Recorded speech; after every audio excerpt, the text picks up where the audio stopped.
புதிய பரிமாணத்தில் ரசிக்க வைத்த இயக்குனரும் நடிகருமான ஆர்.வி. உதயகுமார் அவர்களை பேச அழைக்கிறேன்.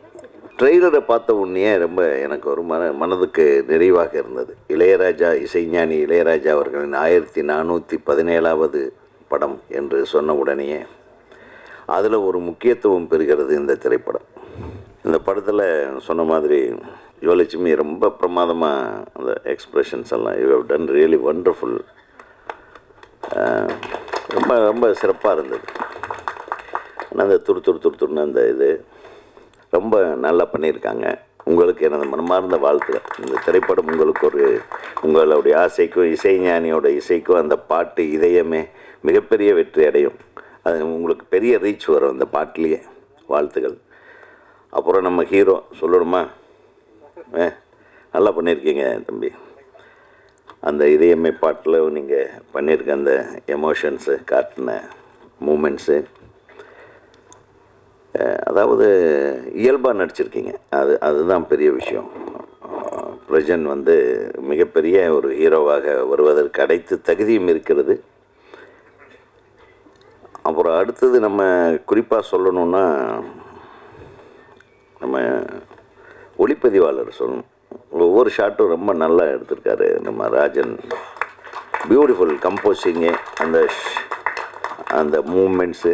சில மூமெண்ட்ஸ் எல்லாம் பார்ப்பேன். நான் எப்பவுமே I'm trolley lover. Moment shots தான் எடுப்பேன். மூவி என்னாவே மூமெண்ட் ஷாட்ஸ் தான் எடுப்பேன். சின்ன க்ளோஸ்அப்பில் கூட ஒரு சின்ன மூமெண்ட் இருக்கணும்னு நினைப்பேன். மூவ் பண்ணிகிட்டே இருக்கணும்னு நினைப்பேன். அது என்னுடைய பர்சனல் இது. அதனால் அதிகமாக ட்ராக் அண்ட் ட்ராலி கிரேனி யூஸ் பண்ணுற ஆள் கவுண்ட் பண்ணி சொல்லுவார், உங்கள் ஆள் ட்ரெயினில் ஏறிட்டாரா, ஐயா ட்ராக்கில் ஏறிட்டாரா, நாங்கள் ஓடிட்டே இருக்க வேண்டியதுதான் பாரு. ட்ராலிலேயே சீனை முடிச்சிடுவேன். அந்த மாதிரி அது ஒரு ஆசை எனக்கு. படம் மூமெண்ட்லேயே இருக்கணுன்றது. அந்த மாதிரி அழகான மூமெண்ட்ஸை பண்ணியிருக்கேன். ஊருக்கு எல்லோரும் ஒரு கை தட்டலாம். ஏன்னா ஒரு இயக்குனருக்கு பலமே ஒளிப்பதிவாளர். ஒளிப்பதிவாளர் ப்ராப்பராக அவரை கரெக்டாக அவன் டைரக்டர் என்ன ஃபீல் பண்ணாரோ அதை ரெப்ரசன்ட் பண்ணல, அதை கொண்டு வரலன்னா அந்த படம் அவ்வளோ நல்லா வராது. அது மாதிரி அங்கங்கே கம்போசிங் பார்த்தேன். Beautiful, extraordinary. எனக்கு சமீப காலத்தில் நிறைய பேர் ஒளிப்பதிவாளர்கள் பெரிய பெரிய படங்கள் பண்ணுறாங்க. அங்கே ஒரு கேமரா, அங்கே ஒரு கேமரா, அங்கே ஒரு கேமரா, பின்னாடி ஒரு கேமரா. ஒரு நிமிஷம் நடக்கிற ஒரு ஈவெண்ட், ஒரே நிமிஷம் நடக்கிற ஒரு காட்சி கிட்டத்தட்ட ஒரு 50 நிமிஷத்துக்கு எடுக்கிறாங்க ஒரே காட்சியை. அது எடிட் பண்ண ஒரு நிமிஷத்துக்கு தான் வரும். அதுக்கு மேலே அது கிடையாது.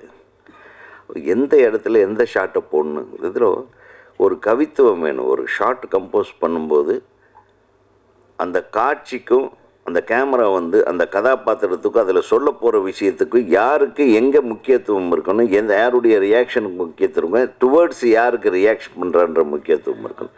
அதுதான் கம்போஸிங் இருக்கணும். எந்த இடம், அந்த இடத்துல ஏதாச்சும் ஒரு பொருளுக்கு முக்கியத்துவம் கொடுக்கணும், சைடில் அந்த பொருள். இந்த மாதிரி ரொம்ப நாளைக்கு பின்னாடி அந்த கம்போஸிங் நல்லா இருந்தது. அதுக்காக நான் மனசார்த்த பாராட்டுறேன். மற்றவங்களை பற்றியெல்லாம் நம்ம கவலைப்பட வேண்டாம். உரிமை கீதம் என்ற ஒரு படத்தை பார்த்துட்டு அந்த படம் பார்க்க மிகவும் ஆசைப்பட்டவர் புரட்சி தலைவர் எம்ஜிஆர். காரணம், உரிமை கீதம் நான் டைட்டில் வச்சது தான்.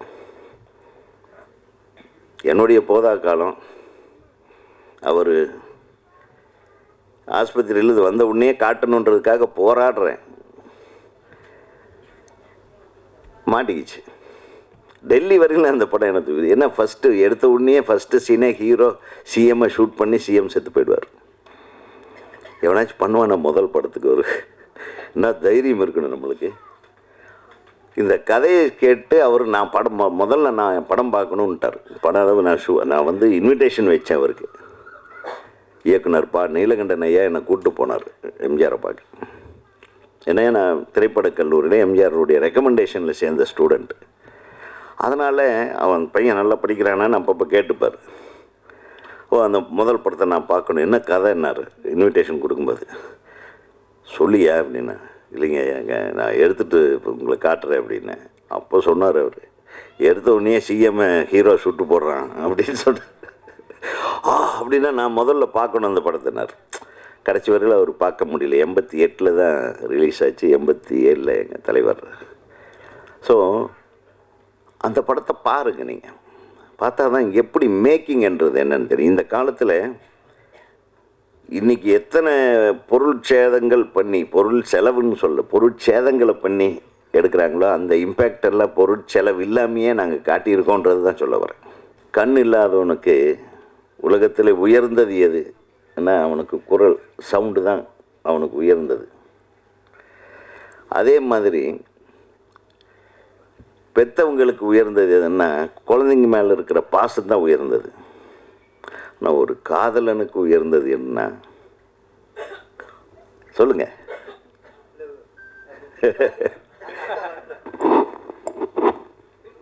அது காதலுக்கு இருக்கிற ஒரு உயிர் இருக்கு பாருங்க. அது தம்பி சொன்னாரே, எவ்வளவு காலம் கடந்தாலும் அந்த காதலை நம்ம நினைத்து பார்க்கும்போது அந்த ஒரு தருணம், நம்ம மனைவிக்கு நம்ம துரோகம் செய்துவிட்டு நம்ம காதலை நினச்சி சந்தோஷப்பட்டுருக்கோம். அந்த துரோகங்கள் நம்ம மனைவியும் செய்திருப்பார் நம்மளுக்கு, அதை ஏற்றுக்கணும். அழகாக திரைக்கதை அமைச்சிருக்காரு தம்பி, அழகான பாடல்களை எழுதியிருக்காங்க கவிஞர்கள், அழகாக படப்பிடிப்பு செய்திருக்கிறார் ஒளிப்பதிவாளர். டைலாக்ஸு கூட நல்லா இருந்தது படங்களில். நான் ஒரு 2-3 டைலாக் பேசினேன், ரொம்ப அழகாக. காதலுக்கு என்ன வேணுமோ அது செஞ்சுருக்காரு. அந்த காதல் எப்பவுமே தோக்கிறது இல்லை என்றது தான் இந்த படம். காதலித்தவள் ஒருத்தி, கைப்பிடித்தவள் இன்னொருத்தியாக இருந்தாலும் அந்த காதல் எப்படி தோக்காமல் வாழுது அப்படின்றத மிக அழகாக அற்புதமாக சொல்லியிருக்கும் இயக்குனருக்கும், அதை இயக்குனருக்கு ஆதரவாக இருந்து இயக்குனருக்கு ஒரு நல்ல திரைப்படத்தை அளித்த தயாரிப்பாளர் அவர்களுக்கும், இணை தயாரிப்பாளர்களாக இருக்காங்களா அவங்களுக்கும், மற்றும் அனைத்து தொழில்நுட்ப கலைஞர்கள், நடிகர்கள், இங்கே பாராட்ட வந்திருந்த அனைத்து மேடையில் உள்ள அனைத்து பெரியவர்களுக்கும், ஆடியோ ரிலீஸ் பண்ணுற கம்பெனி ஜியோ மியூசிக் கம்பெனி அவர்களுக்கும், மற்றும் உங்களுடைய அனைத்து நண்பர்களுக்கும், தோழர்களுக்கும், தோழியர்களுக்கும் வாழ்த்து சொல்லி நன்றி சொல்லி இந்த படத்தை நல்லா கொண்டு போய் எனக்கு தெரியும், நான் பார்த்த இசை வெளியீட்டு விழாவிலேயே இன்றைக்கி தான் ஒரு ஆள் கூட வெளியே போகாமல் உட்காந்துருக்கீங்க. ஏன்னா உங்களோட படம் இது எல்லார் படத்துக்கும் இருக்கணும் என்று சொல்லி அன்போடு கேட்டுக்கொண்டு விடைபெறுகிறேன். நன்றி, வணக்கம். சின்ன திரை மூலம் உலகெங்கும் உள்ள தமிழ் ரசிகர்களின் நெஞ்சங்களை வென்ற நடிகரும் நினைவெல்லாம் நீயடா படத்தின் கதாநாயகனுமான பிரஜன் அவர்களை பேசழைக்கிறேன். எல்லாருக்கும் வணக்கம். முதல் காதல், முதல் முத்தம் யாராலும் மறக்கவே முடியாது. எல்லாருக்கும் ஒரு நினைவு இருக்கும். நம்ம குழந்தையாக இருக்கும்போது அதிகமாக சமயம் எடுத்துக்கல, ஏன்னா கடைசியாக நான் தள்ளி விட்டாங்க லாஸ்ட்டில், வேறு வழி இல்லை, பேசி ஆகணும். குழந்தையாக இருக்கும்போது நம்ம நினைவுகளாக இருக்கும். நம்ம ஸ்கூல் போவோம், அம்மாவும் நினைவாக இருக்கும். அதுக்கப்புறம் கொஞ்சம் வளர்ந்து வரும்போது அப்பா வெளியே கூப்பிட்டு போகிறா, இல்லை பொம்மை வாங்கி கொடுப்பார நினைவுகள் இருக்கும். ஒரு சில காலத்துக்கு அப்புறம் அது எல்லாம் அம்மாவோட அரவணைப்பிலே இருப்போம். அதுக்கப்புறம் ஒரு காதலி வருவோம், ஒரு நண்பன், அதுக்கப்புறம் அம்மாவுக்கு அடுத்தபடி ஒரு மனைவி. ஸோ நினைவெல்லாம் நீடா, நினைவுன்னு நினைக்கும்போது நினைவுகள் மட்டும்தான். ஸோ என்ன சார்ந்த நினைவுகள் அனைத்தும் பார்த்து என்னோட மனைவி மட்டும்தான். இந்த February 14 வந்துச்சுன்னா நாங்கள் லவ் பண்ணி கல்யாணம் பண்ணி 16 வருஷம் ஆக போகுது. எனக்கு 2 ட்வின் பொண்ணுங்க, ஒன்று பாத்து மீனும் ருத்ரா மித்ரா உட்காந்துருக்காங்க. ஸோ எல்லா காலகட்டத்துலேயும் அவங்க என் கூட இருந்திருக்காங்க. சின்ன திரையிலேருந்து நான் சினிமாவில் வர வரைக்கும் நீ சினிமா பண்ணு, சின்ன ஸ்க்ரீனில் கஷ்டப்பட்டது போதும். ஸோ என்னை ரொம்ப ஊக்குவிச்சதும் ரொம்ப சப்போர்ட் பண்ணதும் எங்கள் அம்மா அப்பாவுக்கு தாண்டி என் மனைவி மட்டும்தான். ஸோ ரொம்ப பெருமையாக இருக்குது எனக்கு. ஒவ்வொரு ஆணுக்கும் வெற்றியும் பின்னாடி ஒரு மனைவி, ஒரு பெண் கண்டிப்பாக இருப்பாங்க. அது எனக்கு எல்லாமே அப்பாவும் அம்மாவும் ஃப்ரெண்டாகவும் சேர்ந்த மனைவி இருக்காங்க. ரொம்ப சந்தோஷமாக இருக்குது. ஸோ நாங்கள் பிளான் பண்ணது தான், கொஞ்சம் கொஞ்சமாக கஷ்டப்பட்டு வரணும், வீடு வாங்கணும். ஸோ கன்சீவ் ஆனதுக்கப்புறம் ஒரு ஃபேமிலி இருந்தால் எல்லாம் சந்தோஷமாக இருக்கும். பல தடவை அவங்க தனியாக ஸ்கேனுக்கு போயிருக்காங்க. அப்போ என்ன டாக்டருக்கு போய் அசிங்கமாக திட்டிருக்காங்க, நீ எல்லாம் ஹஸ்பண்டாக தனியாக விட்டு வந்திருக்க ஒரு ஸ்கேனுக்கு. எல்லாருக்கும் இருக்குல்ல, ஒரு மனைவி ஸ்கேனுக்கு போகும்போது ஒரு அப்பா, ஒரு அம்மா, ஒரு அண்ணன், ஒரு தங்கை கைப்பிடிச்சி கூட்டிகிட்டு போகணும், ப்ரெக்னெண்ட்டாக இருக்கும், நல்லா சாப்பிட்ணும். ஸோ இந்த மாதிரி ஆசைகள் எல்லாருக்கும் இருக்கும். ஸோ தனிப்பட்ட லவ் பண்ணி எல்லாருமே தனியாக வீடு எடுத்து வாழும்போது படத்தில் வர மாதிரி தான் கதைகள் இருக்கும்னு நிச்சயமாக. ஸோ அது ஒரு நினைவுகளாக எங்களுக்கு இருந்திருக்கு. அப்போ 2 ட்வின்ஸ் பிறக்கணுன்னு ரெண்டு பேருமே வேண்டினது தான். நான் வேண்டாத பாபா கோவில் கிடையாது. நான் சிவன் பக்தன். கனவுகள் அவங்களுக்கு எல்லாமே ரெட்டையாக வரும். எல்லாமே சொல்லுவாங்க, எல்லாம் நடந்தால் சந்தோஷம்னு சொல்லி நான் வேண்டியிருக்கேன். அது ரொம்ப வெயிட் பண்ணி கடவுள் கொடுத்தானா பிச்சுக்கிட்டு கொடுப்பாருன்னு சொல்லுவாங்கள்ல, அந்த மாதிரி எனக்கு 2 குழந்தை கொடுத்துருக்காங்க. ஃப்ரெண்ட்ஸ் ரொம்ப சந்தோஷமாக இருக்குது. ஸோ இது ஒரு நினைவுகள் ஸோ வாழ்க்கையில். ஸோ அதே மாதிரி தான் எனக்கு இந்த டைட்டில் ஒப்பிட்டு நான் சொல்கிறேன். ஸோ அது ஒரு நினைவுகளாக இருக்கும்போது ஆதிராஜன் சார் பற்றி சொல்லணும்னா, இது வரைக்கும் நடித்த படங்களில் எல்லா ஹீரோஸ்க்குமே படத்தில் அந்த எல்லா ஃப்ரேமும் அழகாக காட்டணும்னு ஒரு விஷயம் இருக்கும். இந்த படத்தில் வந்து பார்த்து ஆதிராஜன் சார் செதுக்கியிருக்காரு. காஸ்டியூம் ஆகட்டும், ஒரு டயலாக் ஆகட்டும், எங்கெங்கே நடிக்க வேணாம்னு சொல்லுவார், எங்கெங்கே நடிக்கணும்னு சொல்லி கொடுத்தாரு. ராஜா பட்டாச்சாரியா சார் கேமராமேன் சார், ரொம்ப சந்தோஷம், தேங்க்யூ சார். ஒவ்வொரு ஃப்ரேம்லையும் லட்டு மாதிரி காமிச்சிருக்கீங்க. எப்போவுமே வந்து பெண்கள்னு ஆண்களை வர்ணித்து பார்ப்பாங்க, ஒரு ஆணை வர்ணிச்சு எனக்கு தெரியல. நான் ரொம்ப என்ன அட்மையர் பண்ணியிருக்கேன் இந்த படத்தில். ஸோ அது மாதிரி எடிட்டர் ஆஷிஷ், அப்புறம் ஸ்னேகன் சார் எதனா பாடல், ஸோ வச்ச முரட்டை ஆசை, ஸோ ரொம்ப பியூட்டிஃபுல்லான ஒரு சிரம பாட்டு கிடச்சிருக்கு. ஸோ இதெல்லாம் தாண்டி இளையராஜா சார் மிகப்பெரிய வைப்ரேஷன். முதல் முறை இந்த படம் பூஜை போடும்போது நான் இளையராஜா சார் வந்து பார்த்தேன். 2 பேரை பார்த்தப்பறம் ரொம்ப நடுங்கி போச்சு லைஃப்பில். ஒன்று பாலா சாரை மீட் பண்ணியிருக்கேன், இளையராஜா சார் மீட் பண்ணியிருக்கேன். சரியான வைப்ரேஷன், சான்ஸே இல்லை. பார்த்த உடனே ஒயிட் அண்ட் ஒயிட்டில் பார்த்தப்போ பேச்சே வரல. என்றைக்குமே காதல் தோல்வி அடைந்தது இல்லை, அதே மாதிரி காதல் சம்பந்த படமும் தோல்வி அடைஞ்சது கிடையாது. நிச்சயமாக நேரம் காலம் வெள்ளிக்கிழமை அந்த டிஸ்ட்ரிபியூஷன், அந்த தியேட்டர் ஷோ எல்லாம் அமைஞ்சு வரும்போது நிச்சயமாக நம்ம படம் கண்டிப்பாக அமையும். பல புரட்சிகளை செய்த புதுமைக்கு வித்திட்ட தயாரிப்பாளர் KR அவர்களை பேசழைக்கிறேன். ஆதிராஜன் எனக்கு ஆதி காலத்துலேருந்து தெரியும், அப்பத்துலேருந்து எனக்கு பழக்கம். அருமையான ஒரு நண்பர்.